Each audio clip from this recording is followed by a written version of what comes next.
Chapter 25 की शुरुआत होती है। हम देखते हैं एक सर्वेंट आवाज लगाता है, डॉक्टर डॉक्टर। लेडी उठ गई है। फिर दूसरी सर्वेंट आवाज लगाती है, लेडी मेलिसा। फिर तीसरी सर्वेंट कहती है, मैं बहुत ज्यादा घबरा गई थी। मेलिसा आंखें खोलती है और देखकर कहती है, यहाँ इतना शोर क्यों हो रहा है। मेलिसा अपने मन में सोचती है, अभी थोड़ी देर पहले तुम एक एरोगेंट बच्ची से बात कर रही थी और इससे पहले मुझे कुछ पता लगता इतने वो नीने की ओर देखती है। नीने बहुत ज्यादा रो रहा था। मेलिसा उसे देखकर कुछ नहीं बोल पाती।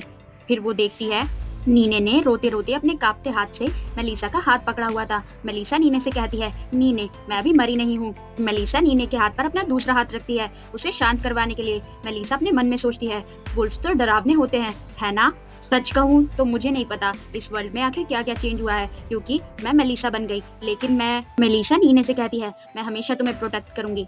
फिर मेलिसा अपने मन में सोचती है, ये फैक्ट कि नीने तुम अभी मेरी साइड हो, ये पॉसिबल इसीलिए हो पाया क्योंकि मैं बनकर रही। फिर मेलिसा हल्के से हंसती है और कहती है, जरा खुद को तो देखो।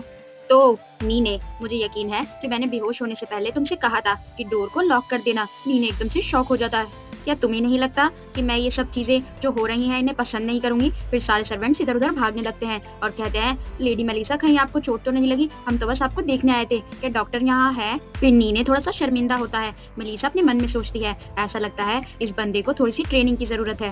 फिर सीन शिफ्ट होता है। हम देखते हैं मेलिसा और उसके फादर साथ बैठकर लंच कर रहे थे। मेलिसा के फादर कहते हैं, मैंने सुना है कि तुम अचानक से बेहोश हो गई थी, लेकिन तुम तो बीमार भी नहीं हो, क्या हुआ था। मेलिसा अपने मन में सोचती है, क्या इनकी आंखें बस दिखावे के लिए है, क्या इन्हें गार्डन में बहुत ज्यादा फैलावा और वुल्फ का फर नहीं दिख रहा और इन्हें क्या पहले ये नहीं पूछना चाहिए था कि मैं ठीक हूँ या नहीं। फिर वो कहती है, मेलिसा शांत हो जाओ, ये बेहतर रहेगा अगर ये मेरी परवाह ना करें तो। मेलिसा ड्यूक से हंसते हुए कहती है, मैं आजकल बस थोड़ा सा थक गई हूँ, तो लॉर्ड ड्यूक मैं सोच रही थी क्यों ना मैं एक वेकेशन ले लूँ इन सब चीजों को संभालने के लिए। फिर मेलिसा हमें बताती है, असल में जैक से लड़ाई के दौरान मेरे चोट लग गई थी। आफ्टर ऑल मैं कितनी भी ज्यादा चीट आइटम इस्तेमाल कर लूँ, वो किसी भी तरह का डिफेंस प्रोवाइड नहीं करती। नॉर्मली मैं ठीक से खाने और सोने पर रिकवर हो सकती हूँ, लेकिन प्रॉब्लम ये है, ये कोई आम सी चोट नहीं है। एक वेयरवुल्फ जो अपनी स्पेशल एनर्जी यूज करता है, एक ह्यूमन जिसने मैजिकल पावर का यूज किया। ये दोनों फिर चाहे इंसान ही क्यों ना हो, इन्होंने अपनी पावर बिल्कुल अपोजिट सोर्स से इस्तेमाल की। तो अगर इनमें से एक कोई गुस्से के साथ दूसरे की एनर्जी लेगा तो उसकी बॉडी बहुत ज्यादा खतरनाक रिएक्शन देगी। तो यही रीजन है मेरे पिछले एपिसोड का। मेलिसा के पास बहुत ही कम मैजिकल पावर्स हैं, लेकिन वो फिर भी उसका हिस्सा है। तो मैं बहुत ज्यादा थक गई थी खुद को कटवाने से बचाते बचाते, मैं कुछ ज्यादा ही उम्मीद लगा रही थी। फिर ड्यूक मेलिसा से कहते हैं, एक वेकेशन, इससे तो कोई प्रॉब्लम नहीं होनी चाहिए। हाँ, वो डची ऑफ द फोर्डेब्रेड के बॉर्डर के पास। फिर मेलिसा कहती है, नहीं, मैंने अपने दिमाग में पहले ही जगह सोच रखी है, तो मैं वहीं जाऊंगी। ड्यूक ये सुन के थोड़ा सा हैरान हो जाते हैं। मेलिसा अपने मन में सोचती है, मैं समझ सकती हूँ ड्यूक क्या सोच रहे होंगे। फिर ड्यूक मेलिसा से कहते हैं, और वो जगह कौन सी है। मेलिसा कहती है, वो प्लेस लिवटन कहलाती है। ड्यूक हैरान हो जाते हैं और कहते हैं, क्या इन सब जगहों में से बस वही जगह क्यों, वो तो एक बहुत बड़ा वेस्टलैंड है जहाँ पर एक भी पेड़ नहीं है। फिर मेलिसा हंसते हुए कहती है, आपको तो पता ही है कि मुझे वेस्टलैंड्स कितने ज्यादा पसंद है और मुझे अच्छा लगेगा अगर मैं लिवटन की मिट्टी को कुछ देर देखूंगी, थोड़े समय के लिए। और हाँ, एक चीज और, ऐसा लगता है कि वुल्फ से लड़ाई के बाद मुझे एलर्जी हो गई है, तो प्लांट्स तो ना ही हो तो बेहतर है। ओह हाँ, और वो कि मुझे लिप्टन का वो हिस्सा भी पता है, द बैरनी ऑफ एलिजाबेथ। और हाँ, मुझे ये भी पता है कि वहाँ पर मेरा कोई अच्छे से स्वागत नहीं करेगा, लेकिन इट्स ओके, अगर आप मुझे इजाजत दो तो मैं वहाँ पर खुद से जाऊंगी और रिकवर हो जाऊंगी। फिर ड्यूक कहते हैं, अच्छा ऐसा है, ऐसा कोई जिसने पूरी नॉवल पढ़ी हो, मैं कॉन्फिडेंट हूँ कि मेरी प्यारी सी हीरोइन जिसके पास मैजिकल पावर्स है, वो ना सिर्फ मुझे ही हील कर सकती है, बल्कि वो नीने की मिसिंग टंग को भी रिस्टोर कर सकती है। फिर हम फोर्डेब्रेड मैंशन के बाहर का सीन देखते हैं। नीने, योना और मेलिसा तैयार होते हैं। मेलिसा कहती है, तो फिर से यही गैंग। हाँ, बहुत सारे स्टाफ के मेंबर्स मुझे कंपनी देने के लिए ऑफर करने के लिए आए, लेकिन मैंने सबको मना कर दिया, नीने और योना के अलावा। फिर मेलिसा उनसे कह रही थी कि ऐसा नहीं है कि मैं यहाँ से कहीं जा रही हूँ, हम तीन बस जब इकट्ठा होते हैं जब हम कुछ सस्पिशियस कर रहे होते हैं, जिससे कि हम बनते हैं सस पार्टी। फिर योना कहती है, लिवटन जाने में हमें 2 दिन लग जाएंगे।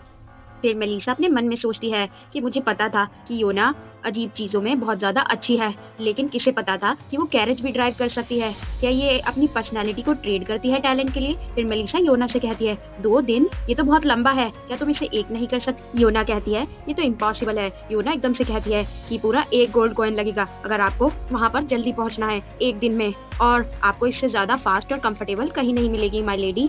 और इनफैक्ट दी में लोगों को पूरा दिन लगता है और फिर 6 घंटे इससे भी ज्यादा बढ़िया है, प्लीज अंदर बैठ जाइए। फिर मेलिसा कैरेज में बैठकर कहती है इसका मतलब तो ये हुआ कि शुरुआत वाली 2 दिन वाली बात पूरी तरह से झूठ थी। क्या ये पूरे वेकेशन पर अपने लालच और झूठ के दम पर रहेगी? बकवास है। फिर मेलिसा अपने मन में सोचती है ओह हाँ, मुझे अभी याद आया, नॉवेल के अंदर एक ऐसा सीन है जब जेक और यूरी इसी कैरेज को लेकर एस्टेट से चुपचाप बाहर जाएंगे ताकि वो मेलिसा की हैरेसमेंट से बच सके। मैं तुम्हारे फ्यूचर एस्केप व्हीकल का अच्छे से इस्तेमाल करूंगी जेक। मेलिसा हंसती है। फिर एकदम से मेलिसा खांसने लगती है और नीने एकदम से घबराकर उसे अपना रुमाल निकाल कर देता है। मेलिसा अपने मन में सोचती है ये एपिसोड सब बिना किसी वार्निंग के आ जाते हैं और अब तो ये और भी ज्यादा आम से हो गए हैं। फिर मेलिसा नीने से कहती है थैंक्स, ऐसा लगता है कि मुझे अपना ग्लव चेंज करना पड़ेगा। मेलिसा के मुंह से निकला खून रुमाल पर लगा था। मेलिसा सोचती है ऐसा लगता है कि जैसा मैंने सोचा था मेरे पास उससे भी कम समय बचा है। नीने मेलिसा की तरफ परेशान नजरों से देखता रहता है। कैरेज बहुत रफ्तार के साथ चल रहा था। मेलिसा की हालत भी खराब होने लगती है। योना मेलिसा से कहती है माई लेडी। मेलिसा कहती है ऐसा लगता है मैंने कुछ ज्यादा ही डोज ले ली थी। मेलिसा कहती है हाँ योना बोलो, क्या हम वहाँ पहुँच गए? योना कहती है नहीं, लेकिन मुझे लगता है अब आपको उठ जाना चाहिए माई लेडी। मेलिसा अपने मन में सोचती है योना की आवाज हमेशा इमोशनलेस होती है, लेकिन इस बार वो बहुत ज्यादा आराम से बोल रही है। ऐसा लगता है कुछ सीरियस बात हो गई है। फिर मेलिसा अपने आप को उठाती है। फिर हम देखते हैं कैरेज के बाहर बहुत सारे आदमी थे। उनमें से एक कहता है क्या तुम्हारी मिस्ट्रेस आखिरकार उठ गई हैं? बाहर आओ कैरेज से। फिर मेलिसा कहती है ये सब क्या है? ओफो, नॉवेल्स के अंदर, वो भी खासकर रोमांस फैंटेसी वाली, इनके अंदर हमेशा ऐसा ही होता है जब भी कैरेक्टर्स फॉरेस्ट से ट्रैवल करते हैं कैरेज में। अब बैंडेड एम्बुश। बैंडेड एम्बुश मतलब डाकुओं का हमला। फिर वो कहता है अपना सारा कीमती सामान हमें दे दो। मेलिसा कहती है ये कितनी घिसी पिटी सी लाइन है। नीने उन लोगों की तरफ देखकर घुर्राने लगता है। फिर मेलिसा कहती है नीने रुको। मेलिसा उन लोगों की तरफ देखती है।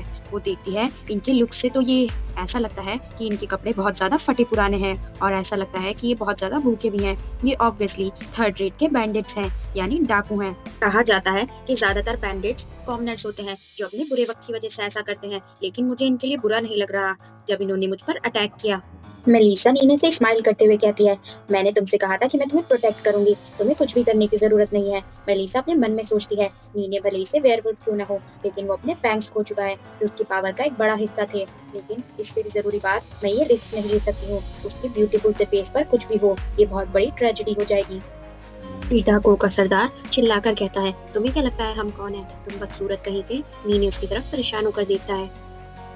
फिर मेलिसा अपने मन में सोचती है वाओ, क्या ये बंदा और भी ज्यादा घिसा पिटा नहीं बोल सकता? ऐसा लगता है मुझे सब कुछ बंद कर वापस सो जाना चाहिए। ये डाकुओं का बॉस कहता है वेल, मैं इसे जाने देता हूँ क्योंकि मैं अभी अच्छे मूड में हूँ। तुम देखना चाहोगी कि मैंने अभी कितनी बढ़िया खूबसूरती को दबोचा है। वो ये कहकर हंसने लगता है। वो कहता है क्या तुम्हें पता भी है ये कितना रेयर है लिप्टन में इसके जैसी गजब की चीज को पकड़ना। फिर मेलिसा अपने मन में सोचती है क्या ऐसा नहीं हो सकता? क्या ये, वो इशारा करता है और कहता है जरा ये देखो, हम बहुत ज्यादा अमीर हो जाएंगे एक बार हम इस वुमन को बेच दे। वो मिस यूरी की बात कर रहा था। ये सब देखकर वहाँ एकदम शांति हो जाती है और मेलिसा कहती है मिस यूरी? क्या मिस यूरी? आप यहाँ क्या कर रही हो? यूरी हंसने लगती है। मेलिसा शॉक होते हुए यूरी से चिल्लाकर कहती है मुझे देखकर हंसो मत।